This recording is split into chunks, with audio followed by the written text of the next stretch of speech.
नमस्कार, India news पर आपका स्वागत है। मैं हूं अनिल ठाकुर। हिमाचल प्रदेश विधानसभा चुनावों का बिगुल जो है वो बज चुका है। बीजेपी इस बार सत्ता परिवर्तन का इतिहास बदलने के लिए उतरी है, तो कांग्रेस जो है वो सत्ता में वापसी के लिए हाथ पैर मार रही है। चुनाव में तमाम क्षेत्रीय दल अपनी अपनी किस्मत आजमा रहे हैं, जिनमें आम आदमी पार्टी से लेकर बसपा और लेफ्ट पार्टियां तक शामिल हैं। हालांकि हिमाचल की बात करें तो वहां की परिस्थितियां जो हैं भौगोलिक रूप से ही नहीं बल्कि चुनावी नजरिए से भी क्षेत्रीय दलों के लिए आसान नहीं है।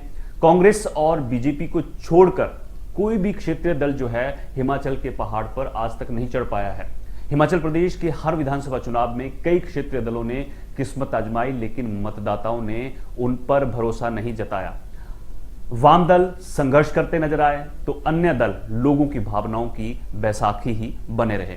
बीजेपी और कांग्रेस के अलावा लेफ्ट पार्टियां बसपा, सपा, जनता दल, टीएमसी, आरपीआई और एनसीपी चुनावी किस्मत आजमाती रही हैं। कांग्रेस, बीजेपी के अलावा अन्य दलों को हिमाचल के वोटर्स ने कोई महत्व नहीं दिया।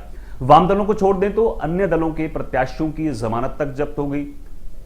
2022 के विधानसभा चुनाव में कांग्रेस और बीजेपी के अलावा आम आदमी पार्टी ने सभी 68 सीटों पर अपने कैंडिडेट्स उतारे हैं। वामपंथ दल 11 सीटों पर चुनाव लड़ रहे हैं, तो बसपा ने 34 सीटों पर कैंडिडेट्स जो है उतार रखे हैं। हालांकि 29 अक्टूबर यानी आज नामांकन वापस लेने की अंतिम तिथि है और आज शाम तक हिमाचल चुनाव में उम्मीदवारों की जो है असल तस्वीर साफ हो जाएगी। लेकिन इस बार के चुनाव में कई सीटों पर कांग्रेस और बीजेपी के बीच सीधा मुकाबला होने की बजाय त्रिकोणीय होने की संभावना पूरी की पूरी है।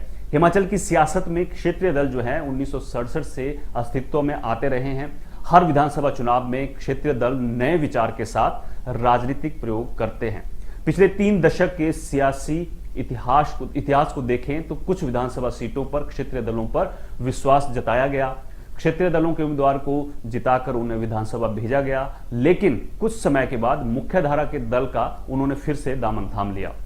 आपको बता दें कि 2017 के विधानसभा चुनाव में लेफ्ट पार्टियों ने 15 सीटों पर अपने कैंडिडेट्स उतारे थे, जिसमें महज 1 सीट पर ही उसे जीत मिल पाई थी। भाकपा और माकपा हर चुनाव में 10 से 15 सीटों पर प्रत्याशी उतारते हैं, लेकिन 1 सीट को छोड़ दें तो बाकी प्रत्याशी जो हैं अपनी जमानत भी बचा नहीं पाते। साथ ही लेफ्ट जो है वो शिमला जिले तक ही सीमित है। शिमला की ठियोग सीट पर कॉमरेड सिंघा के नाम से मशहूर राकेश सिंघा विधायक बने। लेफ्ट पार्टी शिमला की 1 सीट हमेशा से जीतती आ रही है और बाकी सीटों पर अपनी जमानत भी नहीं बचा पाती है। हिमाचल में बसपा हर चुनाव में किस्मत आजमाने के लिए उतरती है, लेकिन जीत दर्ज नहीं कर सकती। 2017 में बसपा ने 42 सीटों पर कैंडिडेट्स उतारे थे और सभी की जमानत जो है वो जब्त हो गई थी। ऐसे में अगर 2012 की बात करें तो विधानसभा चुनाव में बसपा ने 66 सीटों पर वहां उम्मीदवार उतारे थे, जिनमें से कोई भी अपनी जमानत जो है वो नहीं बचा सका था। 2007 के विधानसभा चुनाव में बसपा जो है वो पूरे दमखम के साथ चुनाव लड़ी थी और 67 सीटों पर कैंडिडेट्स उतारे थे, जिनमें से महज 1 सीट पर उसे जीत मिली थी। संजय चौधरी कांगड़ा सीट से बसपा से चुनाव जीतकर विधायक बने थे, लेकिन वो बाद में बीजेपी में शामिल हो गए। जैसा मैंने आपको पहले बताया कि मुख्यधारा के दल में ये जीतने के बाद शामिल हो जाते हैं। बसपा ने इस बार भी चुनावी मैदान में अपने कैंडिडेट्स उतारे हैं और उनके प्रचार के लिए मायावती अपना पूरा दमखम लगाएंगी। ऐसे में देखना यह है कि इस बार उन्हें कितनी सीटों पर जीत मिलती है। हिमाचल की सियासत के दिग्गज नेता और पूर्व केंद्रीय मंत्री सुखराम कांग्रेस से बाहर होने के बाद हिमाचल विकास कांग्रेस का गठन किया था उन्होंने। 1998 के विधानसभा चुनाव में सुखराम ने हिमाचल विकास कांग्रेस के टिकट पर 62 सीटों पर कैंडिडेट्स उतारे थे, जिनमें 5 सीटों पर उन्हें जीत मिली थी।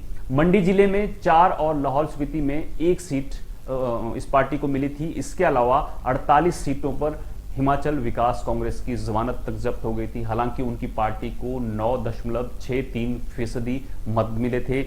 इस तरह किसी भी दल को स्पष्ट बहुमत मिलने से सत्ता के वो किंग मेकर उस टाइम बने थे। किसी भी दल को उस टाइम जो है वो बहुमत नहीं मिला था। इसके बाद 2003 के चुनाव में हिमाचल विकास कांग्रेस ने 49 सीटों पर अपने उम्मीदवार उतारे थे, जिनमें से मंडी सदर से एकमात्र सुखराम ही जीत सके थे।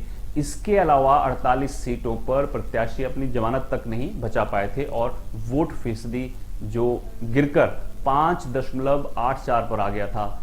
हिमाचल के दिग्गज नेता महेश्वर सिंह की बात कर लें, उन्होंने बीजेपी से अलग होकर हिमाचल लोकहित पार्टी का गठन किया था। 2012 के चुनाव में महेश्वर सिंह ने 36 सीटों पर अपनी पार्टी के कैंडिडेट्स उतारे थे, जिसमें कुल्लू विधानसभा क्षेत्र से महेश्वर सिंह खुद तो जीत गए, बाकी 35 की जो है वो सीटों पर प्रत्याशियों की जमानत जब्त हो गई थी।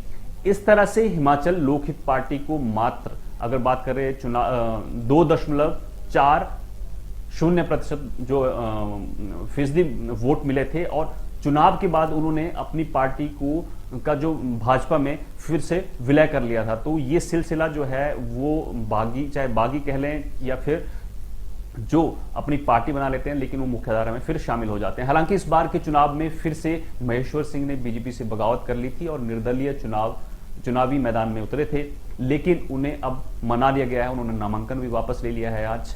तो अब आगे ये देखना होगा कि 2022 की इस रणभूमि में क्षेत्रीय दल नया इतिहास लिख पाते हैं या फिर इतिहास दोबारा दोहराया जाएगा। तो मेरे साथ इतना ही, आप देखते रहिए इंडिया न्यूज। नमस्कार।